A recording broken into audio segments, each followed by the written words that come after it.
Ça va, comme après des défaites. Non, mais quand il y a des défaites, on passe toujours un dimanche où ça va pas du tout. Puis après, le lundi, on est tout à l'inverse souvent. On est remonté. Le dimanche, on se dit comment on va faire. On est usé par la nuit. On n'a pas beaucoup dormi le retour. Et puis après, on revoit le match, on cherche des solutions. Et puis ça y est, c'est reparti. Donc, non, heureusement, sinon, on va rien à faire là. Donc ça va, merci. L'un des points d'interrogation samedi soir, peut-être des inquiétudes, c'était les blessés, les bobos. Est-ce que vous avez pu passer une meilleure semaine d'entraînement dans la qualité, avec un peu plus de monde? C'est vrai que on a été encore assez partagé cette semaine, parce qu'on a des garçons pour lesquels ça c'est vite revenu, à l'image de Mario Kikonda et Everton. Voilà, c'est vite revenu dans la semaine. Par contre, on est embêté, même s'il n'y a rien de très très grave on va prendre la décision, mais je pense qu'on n'aura pas Kevin Rocheteau, donc je pense que ça sera juste pour ce match. Après, on a quand même 10 jours pour aller jusqu'à Toulouse. C'est ça, après vous faites Toulouse, Pérou, vous allez un peu enchaîner, Pau, voilà. Bastia. Entre Dijon et Toulouse, c'est là où. Ouais. Et après, on enchaînera 4 matchs. Je pense qu'on pourra le récupérer à ce moment-là, mais c'est un peu juste pour ce week-end. Donc, vous voyez, on a vu dessus, mais rien de grave, c'est quand même une petite douleur qui nécessite 8-9 jours d'arrêt. Voilà, et puis on a quand même on a des bonnes nouvelles et des moins bonnes. On a toujours le cas de Malik, là, qu'on va prendre une décision demain, voilà.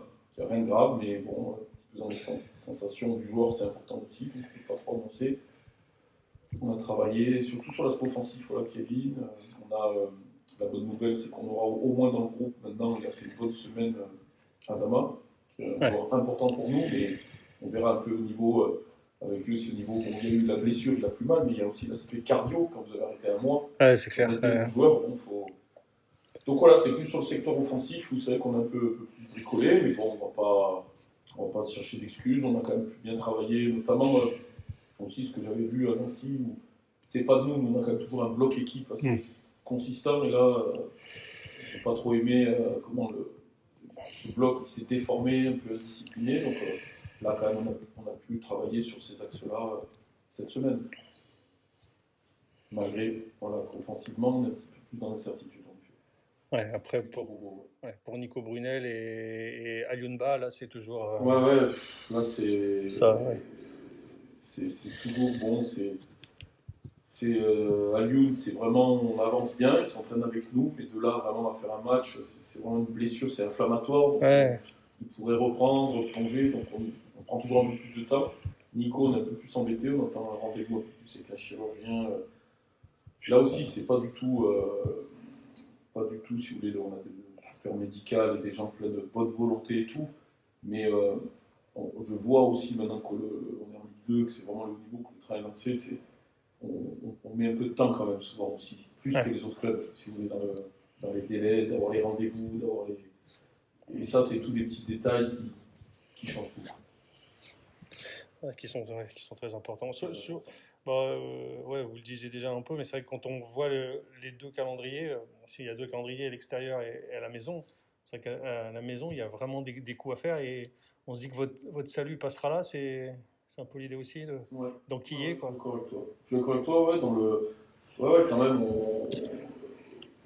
on va dire, un truc simple qu'on peut dire, il te reste 6 matchs à la maison, tu gagnes les 6 matchs, tu as 18 points, tu as 42 points. Ça ne va pas se passer comme ça, parce qu'il y a des matchs à l'extérieur aussi, on a 7, c'est énorme. On a montré qu'on est un peu plus en difficulté, je trouve, à l'extérieur dans les contenus dernièrement, mais on a fait aussi des victoires. À Pau, à Nîmes, quelques victoires à l'extérieur, quelques matchs nuls, mais c'est sûr que ça passera par à la maison, par le calendrier, mais surtout au-delà des équipes qu'on va recevoir, parce que je vous dis, j'insiste, c'est un peu. Aujourd'hui, on reçoit Guingamp ou Paris FC ou je ne sais qui, je ne sais pas trop quelles sont les meilleures équipes à prendre, mais moi, j'aime beaucoup jouer à la maison, on le sent, c'est important, on a nos repères sur ce terrain, je trouve qu'on a quand même fait des productions dernièrement intéressantes, je sais pas, les joueurs de ce soir-là, ils impriment quelque chose, et je fais aussi passer un petit message du fait que tu me poses cette question, parce que je pense qu'à la maison, il y a aussi maintenant il faut vraiment, je ne sais pas si tu te rappelles, à l'aller, à Dijon, c'est là où j'avais sorti une phrase qui avait été un petit peu déformée. Oui, c'est vrai. Mal compris par les gens. Parce qu'elle avait rien de méchant cette phrase de nos confrères. Elle voulait dire qu'on avait besoin de tout le monde. Bien sûr, bien sûr. Ouais. Mais bien sûr que j'ai le respect de mon club et de ma région, de Kiev, qui avait mal été perçue, elle m'est souvent revenue aux oreilles. C'était au match aller. Mais le hasard fait que c'est le match retour. Je reparle un petit peu de ça. Alors, on ne va pas la dire pareil, si elle m'a été comprise, mais dans le sens, j'ai voulu la dire de l'union sacrée et de jouer à domicile aussi. J'ai vu la semaine dernière, hein, et c'est pas du tout négatif pour nos supporters, c'est très positif au contraire. J'ai vu des matchs dimanche justement de Ligue 1. Hein, dimanche, il y a beaucoup de vent. J'avais un peu le plomb de la défaite, mais j'ai quand même regardé du foot. J'ai pas pu sortir de chez moi avec le vent, mais j'ai regardé beaucoup de matchs de Ligue 1 et c'est vrai que je regarde souvent un club qui a été mon club pendant longtemps, qui est Saint-Etienne. On va pas se comparer à Saint-Etienne, mais ils sont dans le dur bien plus que nous. Et quand je vois quand Strasbourg commence à pousser au stade, et nous, à notre petit niveau, ben moi, c'est ce message que je veux faire passer. Ça va avec ce que tu dis quand même, le championnat. Il se fait beaucoup à la maison dans une situation. Et à un moment, on l'a vu même à Nancy, quand ça pousse le public, même 3-4 000 personnes, c'est important. C'est important. Et moi, c'est dans ce sens-là que je le redis dans ce sens-là. Moi, je peux cristalliser un petit peu. Les gens sont un petit peu tendus des fois après moi. Bon, c'est pas grave, peu importe. Peut-être je suis pas un très bon communicant. Même là, j'essaie de vous exprimer des choses. C'est pas toujours évident pour moi. Chacun ses qualités, ses défauts, mais voilà, qui retiennent, c'est maintenant il y a 6 matchs. Pousser les joueurs. Après moi, l'entraîneur, quand même pas, ma situation de fin d'année, tout ce qui se passera, ne vous inquiétez pas, je l'assumerai complètement. Je suis quelqu'un de sensé, de logique.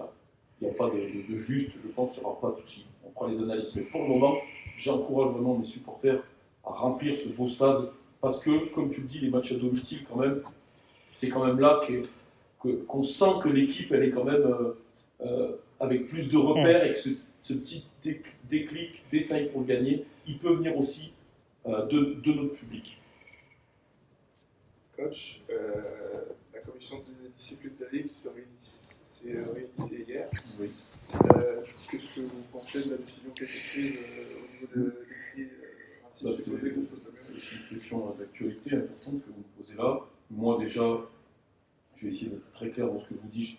Gros soutien à mon garçon parce que c'est vraiment un bon garçon. C'est un garçon mature qui sait ce qu'il dit, il sait ce qu'il raconte. Vraiment, c'est un garçon qui a toujours été juste dans les analyses, qui est arrivé en difficulté physique, qui s'est battu, qui aujourd'hui est très important pour notre équipe. Et on voit justement le manque qu'on a eu dans son caractère aussi, dans un match comme à Nancy.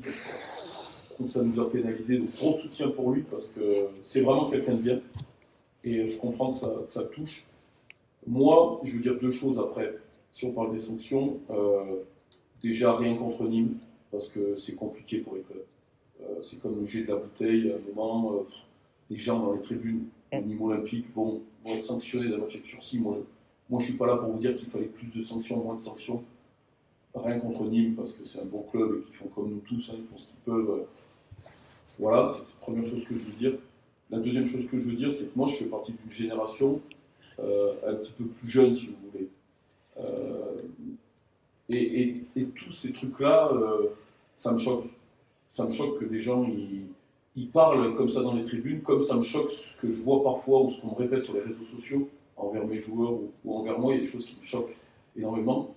Et ce problème-là qu'il y a eu de propos racistes, je suis énormément choqué, notamment parce que à un moment, non pas que la sanction, je la trouve, je vous dis par rapport à Nîmes, moi je ne veux pas qu'on sanctionne le club de Nîmes plus, mais dans la sanction individuelle. Alors là, on n'a peut-être pas vu qui l'a dit, mais quand on choque des gens qui disent ça, mais moi je suis pour, mais qu'on sanctionne, mais très très très très fortement, parce que je fais partie d'une génération, je vous avoue, moi je suis un peu indigné de ça.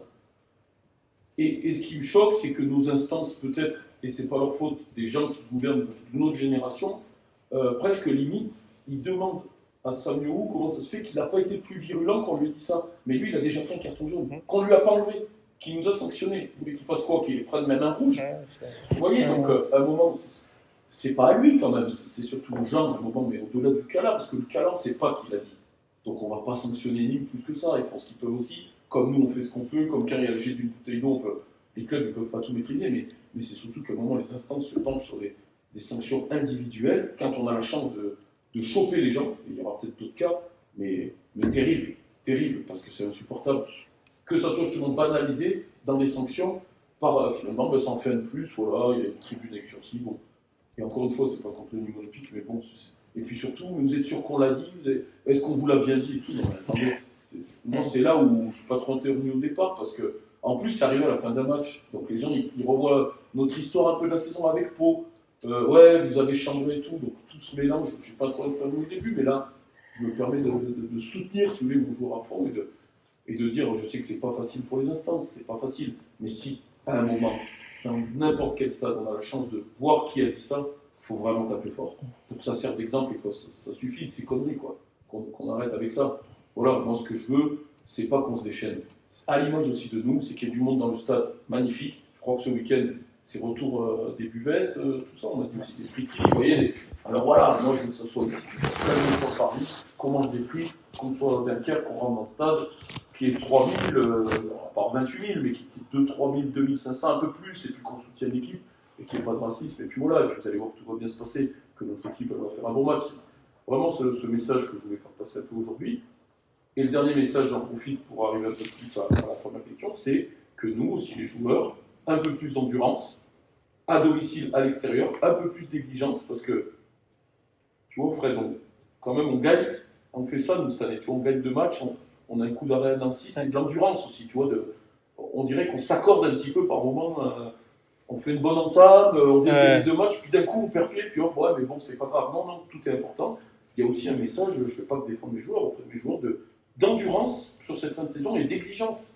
Voilà, dans l'exigence, il faut être endurant, on gagne 2 matchs, mais il faut être capable, je le redis, par rapport à ce que j'ai dit à la fin du match, de prendre un point, au moins à Nancy. C'était pas suffisant. On s'est trop démobilisé, dispersé. C'est aussi un message que je veux faire passer quand même. Pardon.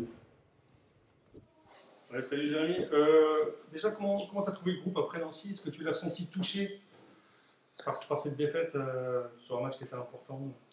Oui, on était touché après le match. On venait de faire 2 victoires d'affilée. On avait vraiment envie d'enchaîner, surtout à Nancy, qui est un concurrent direct pour le maintien. Bon, malheureusement, ça ne s'est pas passé comme on aurait espéré. Donc, on était un peu déçus, mais on s'est dit qu'il fallait se remettre au boulot. Il n'y avait pas tout acheté non plus. On avait fait des bonnes choses depuis la reprise de janvier. Donc, on s'est attelé à la tâche et puis on s'est remis au boulot dès lundi. Le coach parlait avant le match, il disait voilà, que ça allait être un match de duel où vous allez prendre des coups. Selon toi, c'est ça qui a manqué? Vous n'avez peut-être pas assez fort dans l'impact? Qu'est-ce qui a pêché en fait? En fait, le problème dans un match quand tu n'arrives pas à marquer, c'est que derrière, tu es susceptible de prendre des buts. Et on a très bien entamé le match. Et malheureusement, sur nos 10 minutes de temps fort, on n'a pas réussi à concrétiser nos 2 belles occasions. Donc après ça a peut-être mis Nancy en confiance et nous un peu moins. Et après, c'est l'histoire du match. Sur un coup de pied arrêté, un ballon qui traîne, on a pris un but. Et on sait qu'en Ligue 2, en général, l'équipe qui marque en première, elle a un avantage. Donc voilà, ils ont mis le deuxième but en deuxième. Et nous, on est resté un peu stérile et puis on n'a pas réussi à revenir.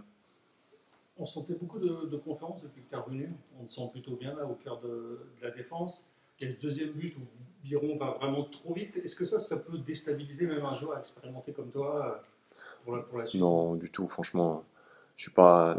La vitesse, c'est pas ma qualité première. Et lui, c'est sa qualité première. C'est sur un ballon contré. J'ai pas eu le temps d'anticiper.